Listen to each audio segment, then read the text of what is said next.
ಏನಂದ್ರೆ ನನ್ನ ಮಗ ರಾವ್ ಬಹದ್ದೂರ್ ರಾಜ ಮೋಹನ್ ರಾಯರ ಏಕೈಕ ಪುತ್ರ ನೀನು ಒಬ್ಬ ಸಾಧಾರಣ ಡಾನ್ಸರ್ ಮದುವೆ ಆಗ್ತೀಯ. ಡ್ಯಾಡಿ, ಮದುವೆ ಅನ್ನೋದು ನೀವು ಮಾಡ್ತಾರೋ ಬಿಸಿನೆಸ್ ಅಲ್ಲ. ಇಷ್ಟು ಲಕ್ಷ ಬಂಡವಾಳ ಹಾಕೋ ಶ್ರೀಮಂತನೇ ಜೊತೆಲಿರ್ಬೇಕು ಅಂತ ಹೇಳೋ ವ್ಯಾಪಾರ ಅಲ್ಲ. ಇದು ಇಬ್ಬರ ಬಾಳಿನ ಪ್ರಶ್ನೆ, ಎರಡು ಹೃದಯಗಳ ಸಂಬಂಧದ ಸಮಸ್ಯೆ. ಅದೇನೇ ಇರ್ಲಿ, ಕಾಲೆ ಗೆಜ್ಜೆ ಕಟ್ಕೊಂಡು ಕುಣಿಯೋ ಹೆಣ್ಣು ಈ ಮನೆಗೆ ಸೊಸೆಯಾಗಿ ಬರೋ ಸಾಧ್ಯನೇ ಇಲ್ಲ. ಗೆಜ್ಜೆ ಕಟ್ಕೊಂಡು ಕುಣಿದಾಕ್ಷಣಕ್ಕೆ ಅವಳು ಹೆಣ್ಣಲ್ವೇನೋ? ಇರಬಹುದು.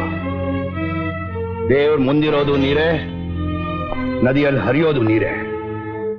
ಆದ್ರೆ ಜನ ತೀರ್ಥ ಅನ್ನೋದು ದೇವ್ರ ಮುಂದಿರೋ ನೀರನ್ನ. ಸ್ನಾನಕ್ಕೆ ನೆರವಾಗೋದು, ದಾಹನ ತೀರ್ಸೋದು, ಜೀವನಕ್ಕೆ ಆಧಾರವಾಗಿರೋದು ನದಿ ನೀರೇ ಹೊರತು ದೇವರ ಮುಂದಿರೋ